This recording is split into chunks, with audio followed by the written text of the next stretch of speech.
नमस्कार, मैं doctor Binu Singh, principal of Kishore Chand Kanya inter college, आज मिशन शक्ति के तहत आप सभी को कुछ संदेश देना चाहती हूँ।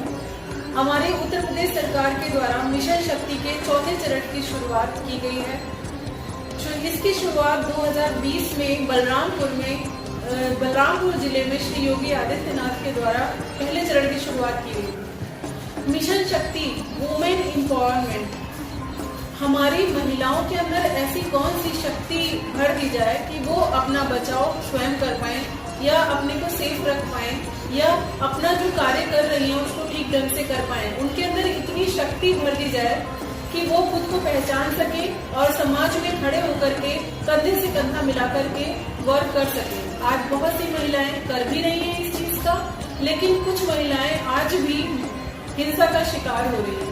वो ऐसी महिलाएं जो हिंसा का शिकार हो रही हैं या घर में उनके ऊपर अत्याचार हो रहे हैं या बाहर कहीं अत्याचार हो रहे हैं और वो शर्म की वजह से बता भी नहीं पाती, उन्हीं महिलाओं को सशक्त बनाने के लिए, उनको अवेयर करने के लिए श्री योगी आदित्यनाथ जी ने ये कार्यक्रम चलाया है।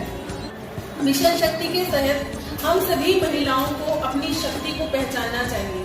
हमारी शक्ति, हमारी दादी नानी और माता से पूछिए कि वो अपने समय में आज भी वो कितना काम करती हैं घर पे। आज हमें अपने घर के काम में शर्म आती है।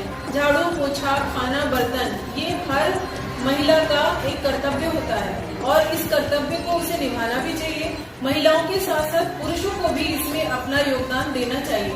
पुरुष को ये नहीं समझना चाहिए कि हम पुरुष हैं तो हमें ये कार्य नहीं करना चाहिए। दोनों को मिल करके अपनी फैमिली का भरण पोषण करना चाहिए। इसके बाद जैसे हम देखते हैं कि हमारे पास जो है भी सारे ऑप्शन होते हैं, पढ़ाई के भी सारे ऑप्शन होते हैं, पर हमारा मन नहीं लगता क्योंकि हमारा मन विचलित हो जाता है। तो हम उस विचलन को कैसे दूर करें, हम अपने को कैसे फोकस करें कि हम एक अच्छा कार्य कर पाए, यही महिलाओं की शक्ति है। आज इसके तहत बहुत सारे क्रियाकलाप कराए जा रहे हैं।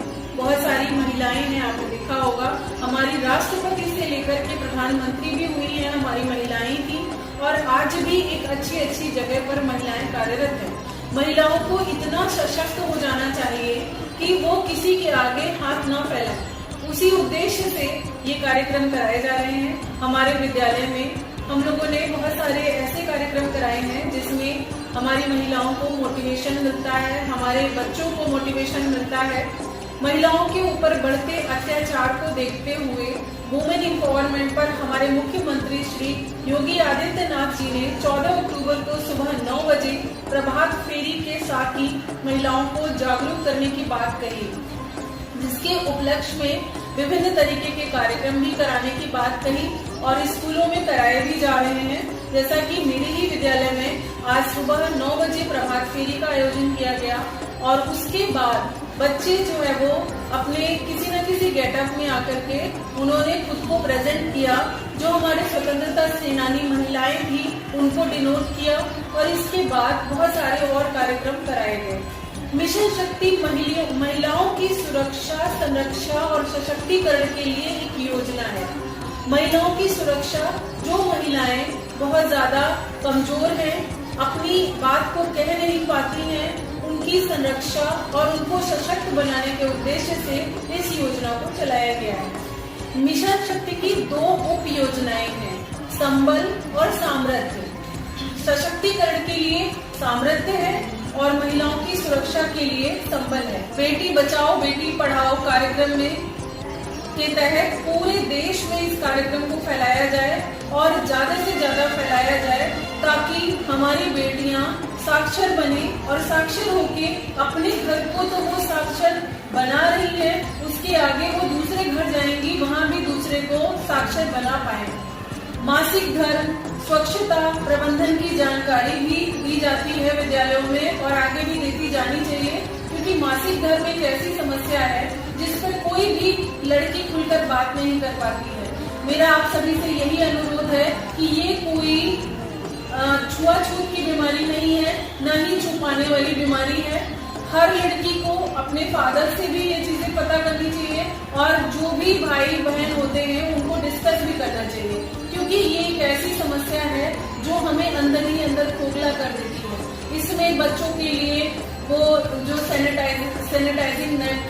हैं उनके लिए कैसे यूज करना है, किस समय यूज करना है, कैसे उसकी सुरक्षा करनी है, इन सब के बारे में बच्चों को छोटे पर से ही नॉलेज दे देनी चाहिए, ताकि वो जब अचानक से इसके पीड़ित होते हैं तो वो जो है उनको मेंटली डिप्रेशन ना हो। घरेलू हिंसा और तस्करी सहित हिंसा का सामना करने वाली जो महिलाएं हैं उनकी मदद करने के लिए वन स्टॉप सेंटर की स्थापना की गई है। ये वन स्टॉप सेंटर एक अस्थायी आश्रय व्यवस्था होती है जिसमें 12 साल के लड़के लड़कियां मिनिमम 5 डेज इसमें रह सकते हैं। और उसके बाद जब नारी में है शक्ति सारी, जब नारी में है शक्ति सारी, तो क्या कहें इन्हें बेचारी, क्यों कहें इन्हें बेचारी। हमको नारियों को बेचारी नहीं कहना है, उन्हें आगे बढ़ाना है। जब होगी देश की नारी सशक्त तभी होगा समाज का विकास। महिला helpline number 181 toll free number 24 घंटे की सेवा है। इसमें बच्चे का नाम भी नहीं क्लियर किया जाता है, बच्चे का कोई एड्रेस भी नहीं बताया जाता है, और बच्चियों को सेफ्टी पूर्वक इस नंबर को उनके फोन में डलवाना चाहिए ताकि जब भी कोई परेशानी हो लड़कियां या बच्चियां अपनी हेल्प खुद कर पाए। 1098 चाइल्ड हेल्पलाइन नंबर है, उसको भी OSC से जोड़ा जाए। OSC वन स्टॉप सेंटर है जिसमें 12 साल के बच्चे 5 दिनों तक आश्रय ले सकते हैं। मंत्रालय ने एक नया घटक नारी अदालत भी पेश किया है। ये नारी अदालत उन महिलाओं के लिए है जो ग्राम पंचायत स्तर पर छोटी छोटी हिंसा का शिकार हुई होती हैं और उनकी हिंसा को हल करने के लिए वैकल्पिक व्यवस्था की गई है। जब ये एक बड़ा रूप ले लेती है तब जो है वो न्यायालय होता है, लेकिन ये जो नारी अदालत है ये भी एक बहुत अच्छी व्यवस्था है जिसमें गांव में ही सारे मसले सॉल्व हो जाते हैं। आज मिशन शक्ति के चौथे चरण के उद्देश्यों पर बात करेंगे।